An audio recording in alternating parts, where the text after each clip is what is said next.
Michael Hernandez of MLH Media and Valley Fight News, and I am here with Jose Stilmatik Avalos of Dethrone Fight Camp over in Clovis area. How are you feeling today, brother? I'm feeling good. Just got done with some wrestling, some quality wrestling work this morning at 9 a.m. I mean, I'm just hydrating, mug full of water and ice, just hanging out. Yeah, you're chilling in your bit of a man cave there, showing all your Avalos Brothers memorabilia and stuff that you've kind of earned over the years. So talk a little bit about that. Yeah, oh, wow. Oh, dang, there we Oh, go. oh. Man, I've been wrestling since I was very young. I was 14 years old, so I got like my first medal 2005, like way back then, Competing has been my thing all my life, now I'm 31 years old. Has been a long ass journey, and I started the MMA in 2015, but I've been doing this all my life. I did two AMI fights and I was out. I went straight to the pros because I believed in my ability. I had a blue belt, I had wrestling, and I figured I can get through some fights when my striking catches up. And I feel like I'm here now, 8 years of striking, 8 years of jiu-jitsu. I'm competing at the highest levels. It's like do all the circuits so you can get that big race, that Daytona race. So yeah, Yeah, the Daytona race will be the fight. you've definitely been putting yourself through the grinder, man. I've seen all your Instagram posts. It seems like you've just been going to every single IBJFF tournament that has been getting posted. So kind of take us through that. Have you built a lot of friendships along the way, because you're meeting all these people in the jiu-jitsu community? You definitely have a very fun style, that never going for the guard first style. I always love that you emphasize that, going for that takedown, being the aggressor. And it's always fun too, because a lot of people may look at you and they're like, oh well, he's on the shorter side, or oh, he's a smaller fighter, but you bring the action, man. So just take us through Yeah. what this jiu-jitsu journey has kind of brought for you, as maybe bringing more people along your life, more training partners. Have you kind of met anybody through this? I mean, I've been in the bullpens with legends like Mackenzie Dern's dad. Like I've been in the bullpen, ready for war with those guys. So, just being there and knowing like I could be one of the greatest myself. They're just as human as I am. I'm trying to like go out there and like enjoy this right now, this moment, because I haven't well, I've won a lot of tournaments, but I haven't really won one of those big ones when I was up and coming, blue belt, purple belt, I haven't really placed like that back to back to back. And so right now as a brown belt, I understand it all, top and bottom. And so I'm just playing my smash game. I'm going over there and these guys are pulling guard on me and then they're playing to my style. I'm a wrestler. I love being on top. I love pressuring forward and I love inching my way to passing and getting to a better position. And these guys are pulling guard and they're giving me that top position.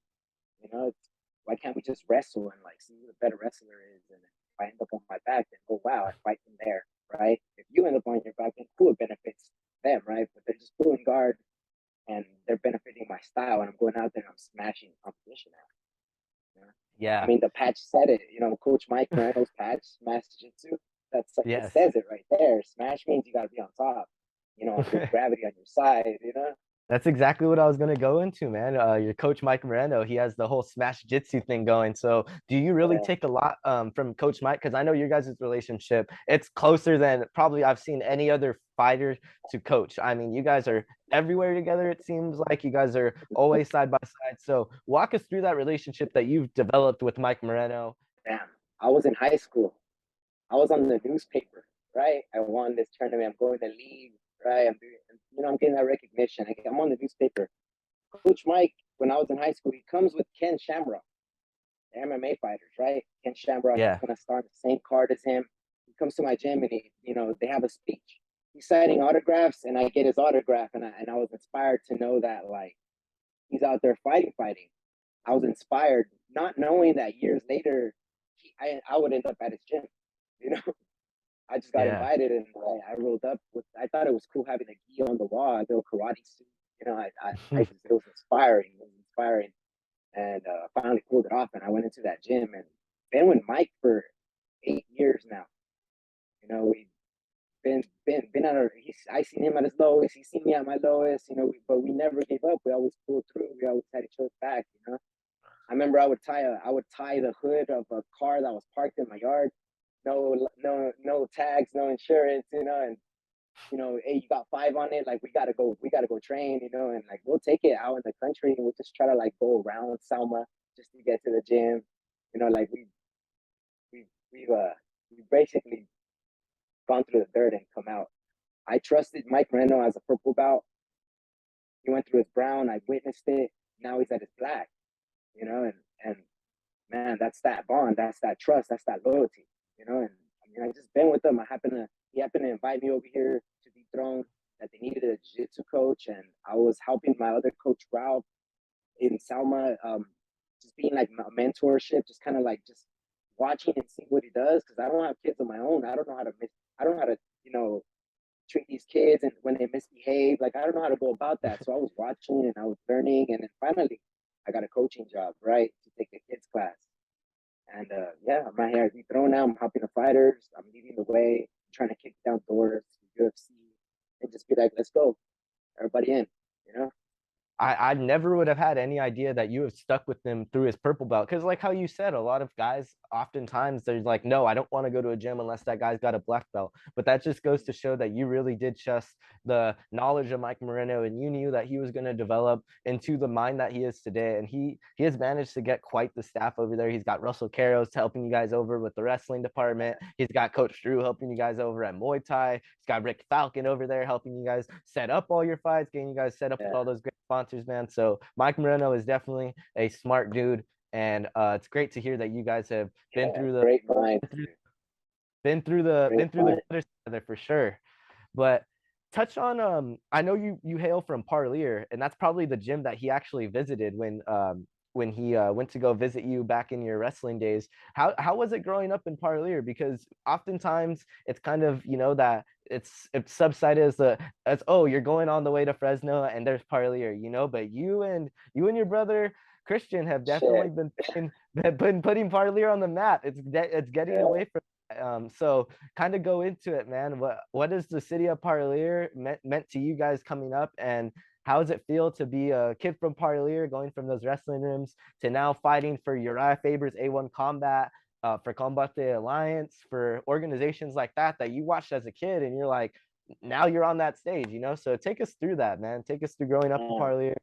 Yeah, I got to Parlier when I was in 3rd grade, so I was fairly young, and I grew up there. My parents, they didn't have papers. My dad's from El Salvador, my mom's from Colima, Mexico, and we grew up a little different. We would go to school and we'd get a ride. We'd have to go around. We couldn't go through town because my mom would give us a ride. She don't have a license. She couldn't get one.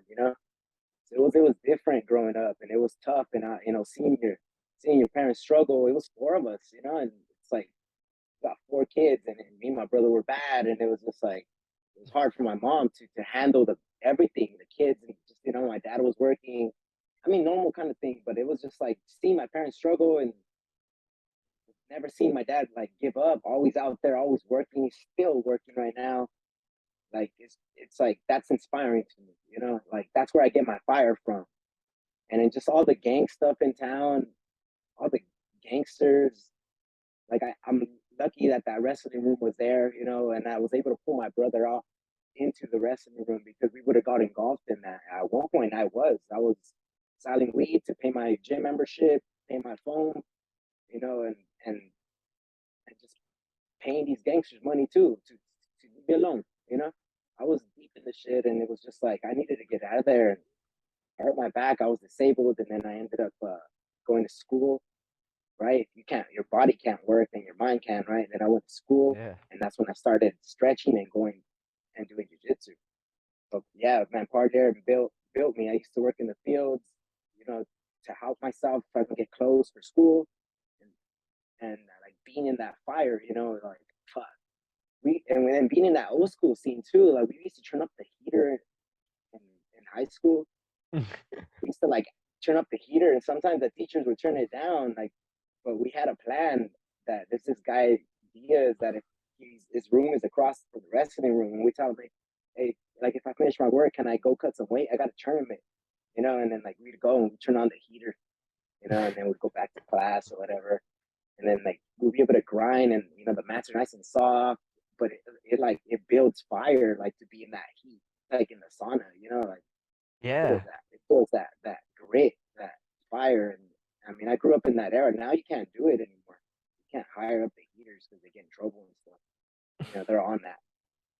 But Yeah, no, we used to get the fire from, I get the fire from my parents and just watching them struggle, the town and how we grew up, and just like just watching them never give up and continue their path, you know? but was there ever any moment particular growing up that you kind of, that's when you knew you wanted to be a fighter? Because I know you said you've seen Mike Moreno and you got his autograph, you know, but was there ever any watching a UFC event, or was there a certain wrestling match where you're like, you know, I want to go beat people's ass for a living and I want to make some money off of it? Because you, as you said, you've been on this MMA journey for, it seems like almost half your life, you know, since you were in high school and now onwards. So take us through, you know, was there ever a moment that you really knew, I'm a martial artist, this is me? It didn't happen until after all that incident with the whole back injury and stuff, and I ended up in the gym. Once I got that blue belt, you know, and I got in touch back with competition, and I started going out there and doing the local grappling X's, just local tournaments. You know, my first tournament, I got second place, and then it was first, and then it was just like, all right. And then the coach asked me if I wanted to fight.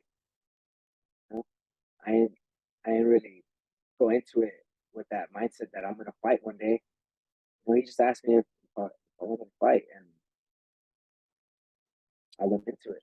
My first fight, my opponent didn't show up to the weigh-ins for whatever reason. You know, it happens at the time. 559s, just any promotion in general. So what Amateurs. they did, yeah, they bumped me up to fight a 55er who already had two fights, 2-0 or whatever. And but my coaches didn't want to tell me because they didn't want to like spook Scare me you. or Yeah. scare me or have more doubt or thoughts. You know, they didn't want to do anything like that. So they just kept it quiet. And I fought this guy. I think he knew it was a 45er. You know, he dropped me, but when he dropped me, I seen that fall in slow motion.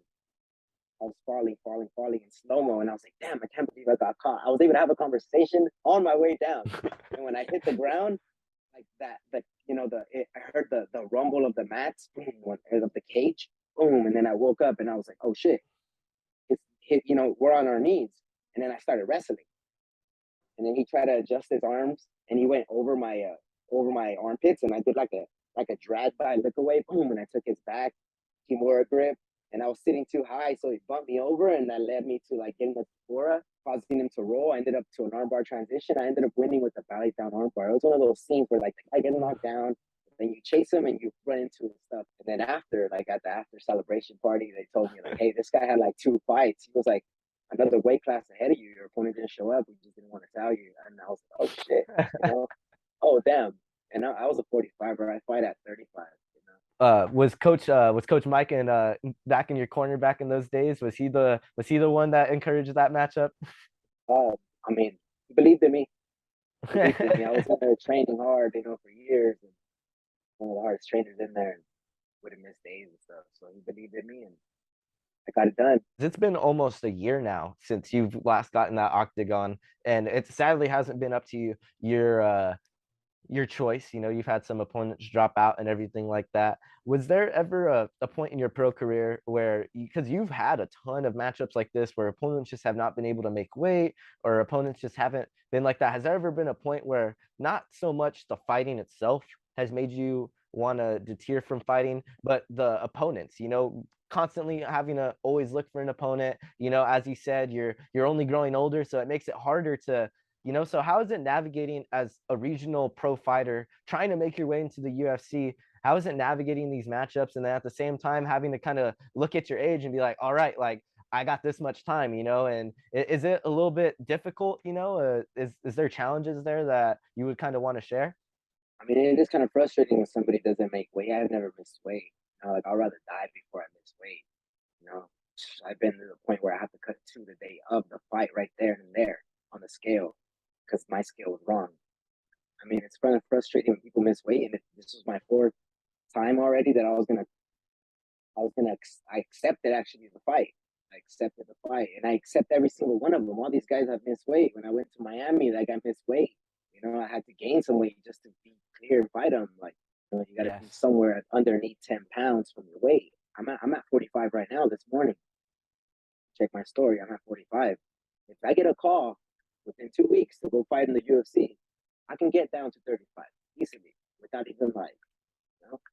What are you looking to do in these next couple of fights? Because like I know you said you got eyes on you, you know. Yeah. Is there any this added pressure to like, oh damn, I got to go in there and I got to get a finish tonight, or oh damn, I got to go in there and I got to really put on a show because you know these lights are kind of getting brighter and brighter, you know. So is it maybe a challenge sometime for you to go out into that octagon and handle business because it's like, man, you got all this added pressure.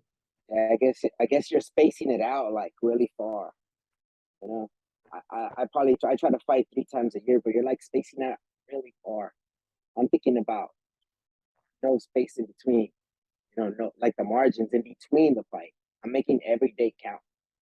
You know, so every day is a fight to me. Every day I have to wake up and be like, all right, the lights are on me every morning.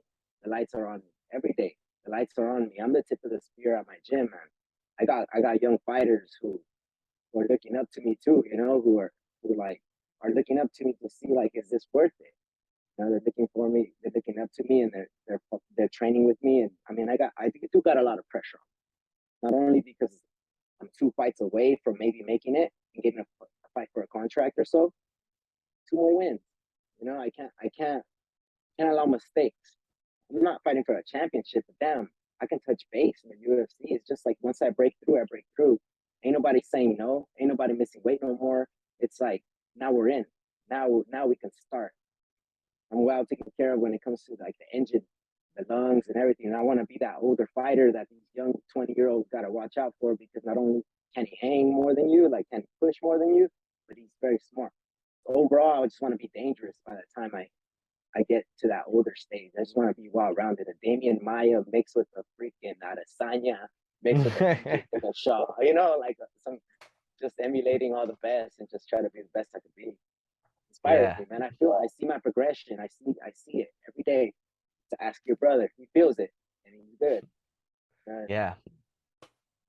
No, my brother, he definitely he's started training over there at you guys with you guys over at Dethrone. Shout out to my brother Jaime Rodriguez, man. He's a hell of Yeah, a grappler over in the Fresno area. But yeah, he tells me about you all the time, man. And it's definitely like how you said, inspired him to kind of go down his own route in the grappling circuit and go down his own route in training. So you definitely are inspiring people every single day. I just hope you man, know that, man. every day. Your branding a little bit, Stillmatic, because I find it's probably one of the top fighter brands in all the California area, man. I always see a ton of people repping it, everybody at your gym repping it. So kind of go into the creation of Stillmatic and what it's had to do with the progression of your career. Because I'm pretty sure just as much as you kind of progressed as a fighter, you've progressed as somebody that's been ambassading yourself, you know, somebody that's creating a name for yourself, because I feel like every single day I'm seeing that Stillmatic brand more and more, and I'm just seeing your name out there even more and more. So kind of just go into how the Stillmatic name came about, how you kind of created it into a brand, and everything that's kind of culminated that into your MMA career, because it's becoming its own lifestyle brand too, which is very interesting. I used to do like breakdancing back in the day. So we used to dance a lot. And then that led, we're like really big into the hip hop. I was hanging out with older folks. And so also got into tagging. That's where my name came from, still, STIL. It was a 4-letter tagging word, right? That's usually the way it goes. So it was STIL and just leaving out the other L.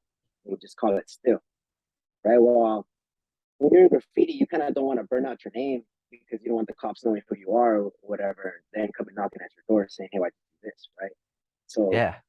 I had this rapper friend, I was all involved with hip hop, right? I had this rapper friend, my friend's older brother who would rap. He listened to Nas and all that, so he called me Stillmatic. Hey, Stillmatic, you know, and Nas made an album called Illmatic. Then he made a second album called Stillmatic. So it's like still Illmatic. So it's like Mm-hmm. still ill, you know, still tight, still sick, you know. And it's kind of Yeah. like you came from that, and then you know, kind of stuck to me. They just started calling me Stillmatic, and then one day I created a logo back in 2013, and I just said, you know what? Instead of writing on walls, let's just get up on shirts, you know. And it was like, okay, let's just put Stillmatic, you know. And I know that I'm still doing graffiti, but now we're getting up in the industry. Now we're getting up and trying to build something that's, you know. And I wanted to stop selling weed and started selling shirts. You know, that's what I wanted to do. I wanted to transition to something good, something better, and I had to build something. You know, and I left all that, and eventually I got into just making a brand and just trying to push that, working with cameramen and just trying to get photos off. You know, just modeling the tees and just like just trying to do the business. I was taking business in school. You know, so I learned about all that and business models, and I wanted to open up a clothing store and have like a also have like the hip hop side, like local CDs being sold, local merch, you know, like a studio in the back for the artists. Like I had a whole vision, you know, but life didn't go that way. I ended up finding out fighting, and then I just moved it on over, you know. And now it's like Stilmatik's gonna be my fight name because I never changed it, even though you know, I never changed it no matter what. I was always Stilmatik, and that brand now it's just I'm trying not to call it Stillmatic anymore. I'm trying to just brand the logo now instead of represent like the fighters in general. So like I'll put like prize fighters, you know. So maybe one day I'll name it prize fighters, and that'll be the logo, and just like have all my students and people who learn from me and people who want to represent, you know, the fight struggle, the fight like where we come from, like just the grid, whatever you want to name it, like that's what that logo represents. You know, and I have like patches, bro. I have patches, like There we 200. go. I have 200 patches. Like I'm ready, man. Like I'm all in, you know. And I can tell you, I coach kids now. I can go ahead and put the logo on them, and they grow up, you know, representing it, and it means something to all of us. I had no idea that you were trying to evolve it into this fighter care brand and really trying to instill it into these young jiu-jitsu athletes growing up or even into your MMA guys, because that's awesome, man. That's awesome that they're going to have that backing. And like how you said when we were previously touching on in the interview, they're watching you progress through your MMA career and they're seeing, oh yeah, that's still they're going to want rep down their back, you know. When you see that patch, you're gonna know, like, oh, these guys come from Mike Moreno. These guys come from that lineage. Like later on down the line, you know, they're gonna see that Yeah. patch and they're gonna be like, oh, okay, these guys are nobody, no slouches. You know, they grind or they come from this. They know what they're doing. You know, so Some would I say they're want still that ill. to represent something like that. They're still ill. I just didn't Some want would to say be there's selfish. You know, I didn't want to be selfish with the name, the Stillmatic, and the logo. Like the logos, I know it's big and it's nice. You know, like it can be bigger than just me. And so I thought I'd like share it to the world and just kind of rebrand it. And you know, Stillmatic is like that's who I am. But like I wanted it to mean something bigger to everybody. And so I figured if I like change it to prize fighters or something along the lines where it like represents everybody, because you know fighters or non-fighters, just people who fight in general day to day, you know, in their own aspect. Like I want it to mean something bigger than that than just even fighting yeah. No, it's on that's on absolutely the road amazing. less traveled. Because you know, like you went to school, you're on the road less traveled too. You know, Yeah. you went to school, you know what it means to sacrifice and be on that road where you don't know where it's gonna lead. That dark road, that bumpy road with no yield signs, with no direction. You know, it's easy to go down that other route where it's a day to day paycheck and it's all lit and it's happy and everybody's got the nice cars and everybody's got the, you know, it's easy. We're on that fucking bumpy road where you live by faith and you just keep moving day to day, step by step, just bump by bump, you know, and just not knowing where it's going to lead or how it's going to lead, but just believing in yourself and willing to die in that dark road. Whatever happens, I'm going to go down swinging. I'm going to go down, you know, and we're going to make it. We're going to pop out the other side and we'll be like, hey, bro, there's actually an exit. Come follow me and have all the fighters survive, you know. That's honestly that really warms my heart, man, hearing that and knowing that you really just want to help all you guys get out of there and help them get out Yeah. of that mindset of, you know, you can only do this or you can only do this, you know, paving your own path, man. And you're Keep paving your own your own path. path on Yeah, August 5th. don't look around. Don't look around. Just keep digging. It's like that meme, you know, when that guy finds a diamond next to him, and then he's like, "Oh shit, I let go of my hole and jump in his hole to dig his hole." Like, nah, just keep digging. Yours is down there too. It's just a few more shovels away. Two more, maybe.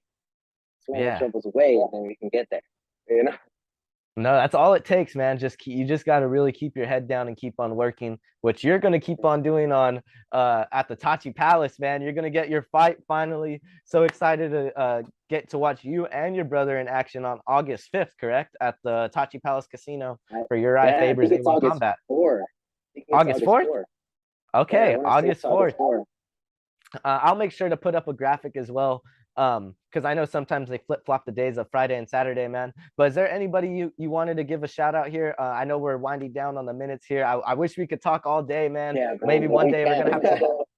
But hey, I would like Yeah. to shout out my sponsors, man, that have been helping me along the line. My coach, Mike Moreno, Professor Shanti Guerrero, Professor Eduardo Rocha, Kershaw, Pest Control, they always have my back. Brown Legal always has my back. Celaya and Sons Lawn Care always has my back. Fiesta Insurance, my uncle, he always has my back. I mean, that for the most part, those are the guys who really believe in me, that are actually able to support me financially, support each other, and be able to just allow me to train every day, allow me to stop thinking about that outside stuff, and just allow me to involve myself 120% in what is in front of me at that moment with my who I'm rolling with, what we're teaching and learning. I'm able to teach better when I don't have to worry about the outside life. And so these sponsors really help me live that athletic life, that full athletic life that I need to live in order to get the A to B. Right? To be the Yeah. UFC. Yeah, they're definitely want to give them a big shout out because they're helping you on your journey as you were stating. But any other sponsors that are looking to help out my boy Jose Avalos, make sure to go ahead and hit his line, man. He's always gonna be bigger than me. It's bigger than me. Always gonna be welcoming, man. But that's gonna be it from Michael Hernandez of MLH Media and Valley Fight News. I'm gonna be signing out with the man, the myth, the legend, Jose Alejandro Stilmatik Avalos. Thank you for your time today, brother. Oh, show him the walk. There we go. Yeah, that's a great way to